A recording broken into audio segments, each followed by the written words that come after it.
अस्सलामुअलैकुम। आज का जो मेरा व्लॉग है वो सारा रमज़ान के हवाले से है। तो जल्दी से व्लॉग शुरू कर लेते हैं। तो ये देखें, मैं आपको बताना चाह रही थी कि हम लोग मिर्चें जो हैं हरी वाली वो किस तरह से लॉन्ग टाइम के लिए रख सकते हैं फ्रिज में बग़ैर ख़राब किए हुए। तो सिंपल आपने जो इसके ऊपर वाली डंडियाँ हैं वो निकाल लेनी है। अगर कोई मिर्च इसमें ख़राब है तो वो आपने निकाल लेनी है। तो फिर आपने इसको रख देना है, ड्राई होनी चाहिए, गीली ना हो। तो फिर आप इसको लॉन्ग टाइम के लिए जितनी देर मर्ज़ी 15-20 दिन ऐसे ही पड़ी रहें तो ख़राब नहीं होंगी। और अगर आप इसको ग्राइंड करके रखेंगे तो उसका टेस्ट चेंज हो जाता है। अब ये देखें, मैं लहसुन और अदरक को फ्रीज़ करने लगी थी, पेस्ट बनाने लगी थी। तो सिंपल एक पूरा आपने थोम लेके उसके ऊपर कोई हैवी चीज़, कूटी डंडे वाला वो डाल दें, या ये मेरे पास दूसरा था लोहे वाला वो मैंने डाला है। तो आधे से ज़्यादा जो लहसुन है वो वैसे ही निकल आता है। तो बाकी जो थी वो बाजी लगी हुई थी हेल्प के लिए, तो उन्होंने सारा कर दिया था। तो अब मैं इसको रख लूँगी डाल के बना के। तो मैं आप लोगों के साथ शेयर करती हूँ कि मैं कैसे बनाती हूँ। अपने एक और व्लॉग में भी मैंने ये चीज़ शेयर की थी, लेकिन मुझे लगा मुझे अगेन शेयर करनी चाहिए ताकि रमज़ान भी आ रहा है और आप लोग जो है इन चीज़ों से फ़ायदा भी उठा सकें और आप लोगों का जो काम है वो झटपट भी हो सके। तो इसमें सिंपल ये डाल दिया। अब इसमें मैंने 2 से 3 जो थे मैंने पिंच इसमें डाली सॉल्ट की डाली है, ठीक है। और साथ में मैंने 3 टेबलस्पून के राउंड अबाउट इसमें डाला था, ऑयल डाला था। इसके साथ इसका बहुत फाइन सा पेस्ट बन के रेडी हो जाता है। आपने मेक श्योर करना है कि आपके जो लहसुन है वो गीले ना हो, आपकी जो चॉपर है उसमें ये पानी ना हो और बिल्कुल ड्राई होना चाहिए। और ऑयल और नमक डाल के, अगर आप हल्दी भी डालना चाहते हो तो इट्स अप टू यू। इससे ना तो इसका कलर ख़राब होगा और आप इसको लॉन्ग टाइम के लिए अपने फ्रिज में भी रख सकते हो, ठीक है। फ्रीज़र में तो आप लोग इसको नहीं रखोगे। अगर फ्रीज़र में आपने इसको स्टोर करना है तो आप आइस क्यूब जो ट्रे है उसमें डाल के तो आप उसमें भी इसको फ्रीज़ करके रख सकते हो। जब उसके क्यूब्स बन जाएँ तो आप डिस्पोजेबल जो बैग्स होते हैं उसमें डाल के इसको फ्रीज़ कर सकते हो। ये देखें, ये लहसुन ज़्यादा था तो ये ऐसे जैसे देसी घी का टेक्सचर होता है वैसे था। अदरक जो था वो भी मैंने इसी में डाल के रख दिया। तो कोई भी आपके घर में ग्लास जार की बॉटल्स पड़ी हुई हैं जैम की या कुछ भी, आप उसमें डाल के इसको लॉन्ग टाइम के लिए चला सकते हो। फ्रिज में भी ये इजीली चला जाएगा, ख़राब नहीं होगा। तो आप लोग इस तरह से फ्रीज़ कर सकते हो, सॉरी फ्रिज में रख सकते हो। तो फ्रीज़र का भी तरीका मैंने आप लोगों को बता दिया। ये जो बड़ी वाली है ये अदरक की, और बाकी ये जो थी बड़ी वाली जो लहसुन की है, और ये छोटी वाली जो 2 बनी थी ये बनी थी अदरक की। तो ये हो गया। अब हरी मिर्च भी हो गई है, लहसुन अदरक भी हो गया। और अब जी आ गई टमाटर की बारी। तो टमाटर जो थे इन दिनों बहुत ही सस्ते हुए हैं। 100 के कहीं से 2.5 किलो मिल जाते हैं तो कहीं से 2 किलो मिल जाते हैं। तो ये तो ऑल टाइम होते ही हैं फ्रिज में। तो मुझे लगा जी अगर आप लोग इसको स्टोर करना चाहते हो कि मे बी क्या पता रमज़ान अल मुबारक में ये भी महंगे हो जाएँ, तो आप इसमें कोई इसको बॉयल नहीं करना, कोई इसका पानी ड्राई नहीं करना। आपने सिंपल इसको टमाटर को पील करना है और करके तो इसको इस तरह से चॉपर में आपने घुमा लेना है और इसका थोड़ा सा पेस्ट बन जाएगा, बहुत फाइन सा ना। आपको पता है इसमें वो भी होते हैं, इसके जो ऊपर वाले छिलके हैं, तो वो भी आप कर सकते हो। तो ये देखिए मैंने एक ट्रे लेके तो इसमें इसको फ्रीज़र में रख दिया था ताकि ये अच्छे से फ्रीज़ हो जाए। जब फ्रीज़ हो के ये देखिए इस तरह से ये इसकी डलियाँ सी बन गई थी। फिर मैंने एक बड़ी नाइफ़ के साथ इसको अलग अलग करके इसके क्यूब्स बना लिए। और फिर अब एक मैं डिस्पोजेबल बैग लूँगी और इसमें मैं ये सारी डाल के रख दूँगी। तो जब भी आपने कोई चीज़ बनानी है तो आप ये सिंपल निकालें बैग, जिसमें से 2 से 3 क्यूब्स अगर आपकी रिक्वायरमेंट के मुताबिक जितना आप डालना चाहते हो वो डालें। तो आप इसको लॉन्ग टाइम के लिए इसको फ्रीज़ कर सकते हो। इसको फ्रिज में नहीं रखा जा सकता क्योंकि फ्रिज में रखेंगे तो ये ख़राब हो जाएंगे और इसका जायका भी चेंज हो जाएगा। जो टमाटर हैं वो आप उसको फ्रीज़ ही कर सकते हैं। तो ये एक अच्छा ऑप्शन है। जो प्यूरी की रेसिपी है ये कुछ और है, वो अगर आप लोग चाहते हो कि मैं शेयर करूँ तो वो मुझे कमेंट बॉक्स में लाजमी बताइएगा और मेरी वीडियो को लाजमी लाइक कर दें। और ये देखेंगे थोड़ी सी देर के लिए मैंने इसको नीचे रखा था, इसके बाद फिर मैं इसके ऊपर वाले स्टैंड में रख दूँगी। तो ये सारी लहसुन अदरक टमाटर और हरी मिर्चें हो गई। अब जी मैं बनाने लगी थी शामी कबाब। तो ये मैंने जो दाल है इसको भिगो के रखा हुआ था। काफ़ी टाइम के लिए, तो वो मैंने भिगो दी। हाफ़ केजी दाल थी और 1 केजी से ज़्यादा बोनलेस चिकन था। और ये जो मैं आपको चॉप की हुई चीज़ें दिखा रही हूँ, इसमें प्याज, लहसुन, अदरक और टमाटर है और हरी मिर्चें हैं साथ में। ये पांचों चीज़ें इसमें डाल दी हैं मैंने। और ये साथ ही मैंने अब चिकन भी डाल दिया है, दाल भी डाल दी है। अब वो सारी जो मिक्सचर मैंने बनाया हुआ था वो भी मैंने डाल दिया। मतलब इसी हिसाब से आपने 2 इसमें प्याज लेने हैं, 2 ही टमाटर लेने हैं और 5 से 6 हरी मिर्चें अगर तीखी हैं तो आप उसी हिसाब से कम या ज़्यादा कर सकते हो। और एक जो टेबल स्पून था वो इसमें लहसुन अदरक का गया था।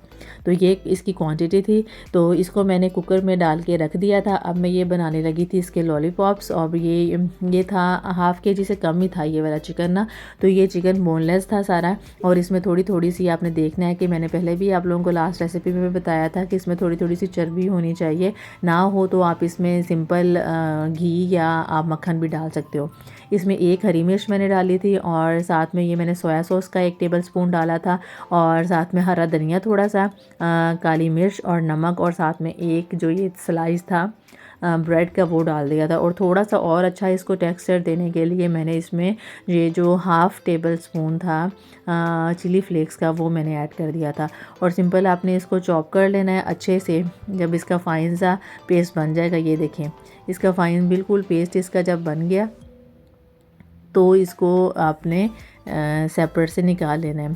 प्याज ऑप्शनल है, आप डालना चाहते हो तो चॉप करके उसका पानी निकाल के तो आप प्याज भी इसमें ऐड कर सकते हो। बट मैंने समझा कि ये इतना इनफ है और इतना ये बच्चे भी इजीली खा सकते हैं। और नमक मिर्च जो था वो भी बहुत अच्छा था और बहुत जूसी और ये फ्लेवरफुल से लॉलीपॉप्स बने थे चिकन के।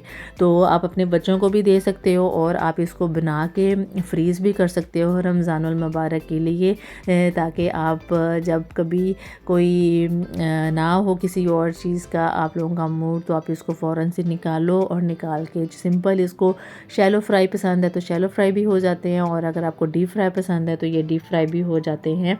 लेकिन मेरी प्रेफरेंस होती है कि शैलो फ्राई किया जाए।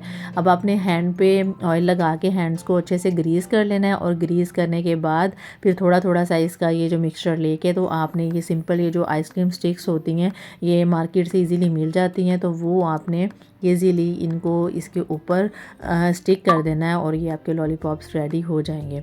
ये देखिए ये सारे मैं इस तरह से 1 बाय 1 करके सारे लॉलीपॉप्स रेडी कर लूँगी।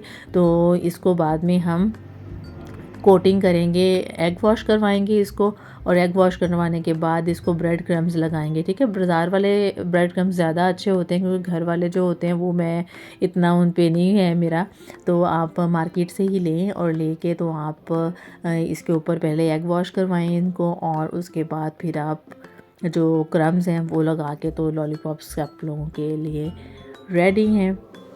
शैलो फ्राई करने हैं तो सिम फ्लेम पे कीजिएगा, और अगर डीप फ्राई करने हैं तो फिर ज़्यादा सी बात है वो ऑयल गर्म होता है तो जल्दी से हो जाएंगे। ये जले हुए नहीं हैं, इनका कलर थोड़ा सा ज़्यादा डार्क ब्राउन हो गया ताकि अंदर तक ये कुक हो जाए। तो जो मेरे शामी कबाब थे वो अच्छे से हो गए थे कुक। तो फिर बाद में उसको मैंने सिंपल जो था चॉपर उसी में चॉप कर लिया था हरा धनिया डालकर। और अगर स्पाइसेस आप कोई कम ज़्यादा करनी चाहते हैं तो आप उस पॉइंट पे कर सकते हैं। तो फिर इनके सारी बना के कबाब, तो फिर इनको थोड़ी देर के लिए फ्रीज़र में रख दिया था ताकि ये थोड़े से हार्ड हो जाएं। और हार्ड होने के बाद फिर इस तरह से हम लोगों ने इसमें डाल के डिस्पोजेबल बॉक्सेस में तो रख लिए थे। आप अपने वो बैग्स में भी रख सकते हो। तो इजीली आप जब भी हो तो आप पहले फ्रीज में रखें इसको, जब ये थोड़े से सॉफ्ट हो जाएं फिर आप इसको अच्छे से कुक कर सकते हो। और हाँ, मैंने जो था एग जो थे इसी में डाल दिए थे ताकि जब हम इसको फ्राई करें तो आपको सेपरेट से एग लगाने की ज़रूरत नहीं है। ठीक है, तो इतनी सारी चीज़ें मैंने अब आपको बता दी हैं तो आई होप सो आप लोगों को ये व्लॉग भी पसंद आएगा, और लाइक भी कर दीजिएगा और अपना फीडबैक भी दीजिएगा। तो मुझे लगा जी मुझे केक लाजमी बनाना चाहिए क्योंकि इतनी सारी चीज़ें बनाई हैं तो फिर केक तो जी मस्ट है।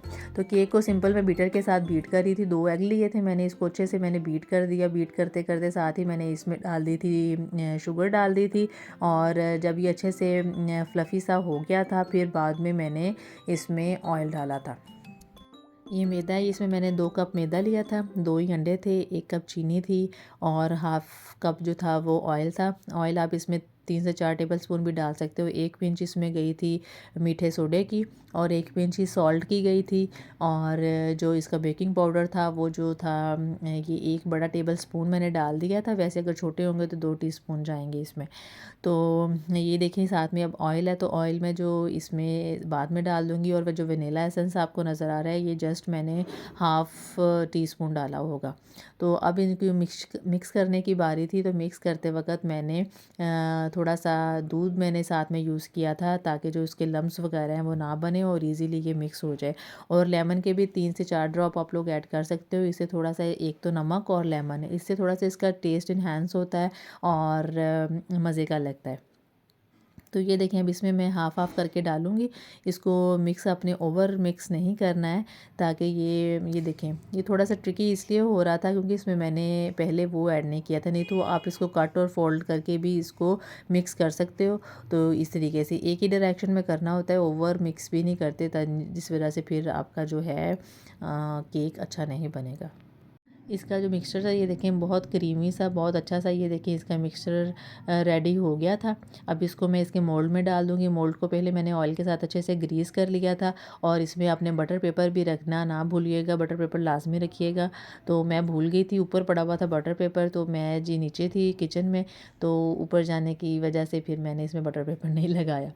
तो इसके ऊपर थोड़ी सी डिज़ाइनिंग करने के लिए मैंने थोड़ा सा 1 स्पून इसका केक का बैटर लिया था और उस बैटर में मैंने कोको पाउडर ऐड करके तो वो मिक्स कर लिया। अब इसको थोड़ा सा मैं स्टिक के साथ इसकी थोड़ी सी डिज़ाइनिंग ऊपर कर दूँगी।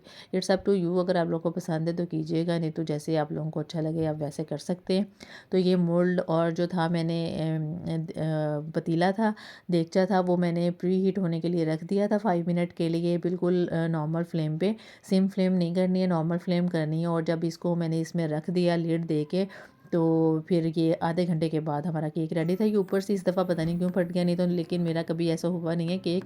ये ऊपर से इस दफ़ा हो गया, शायद मुझे देखने में देर हो गई क्योंकि 30 मिनट में केक आपका पतीले में बिल्कुल रेडी हो जाता है, तो मुझे शायद ज़्यादा टाइम हो गया था। तो ये देखें बहुत अच्छा सा स्पॉन्जी सा और फ्लफ़ी सा ये केक बना था। मेरी मिरहा को बहुत ज़्यादा पसंद है। और ये इकरा इधर बना रही थी फ़्राइज़। तो फ़्राइज़ की रेसिपी ऑलरेडी मेरे चैनल पे है, आप लोग जाके वहाँ से भी देख सकते हो। और अगर आपको इसके अलावा डिटेल रेसिपी चाहिए कि कैसे फ्रीज़ करते हैं हम लोग, तो आप लोग वो भी देख सकते हो। तो ये तो सिंपल इसको फुल फ्लेम पे बना रहे थे तो ज़्यादा ये क्रिस्पी बन रही थी। सभी इंजॉय कर रहे थे और साथ में लूडो भी खेल रहे थे। तो उम्मीद करती हूँ कि आज आप लोगों को ये रमज़ानुल मुबारक के हवाले से आपके किचन की गाइडलाइंस मिल गई होंगी। अगर कोई और भी आप लोगों को चाहिए कि आपने किसी चीज़ को किस तरह से फ्रीज़ करना है तो मुझे कमेंट बॉक्स में लाजमी बताइएगा जी। अल्लाह हाफ़िज़।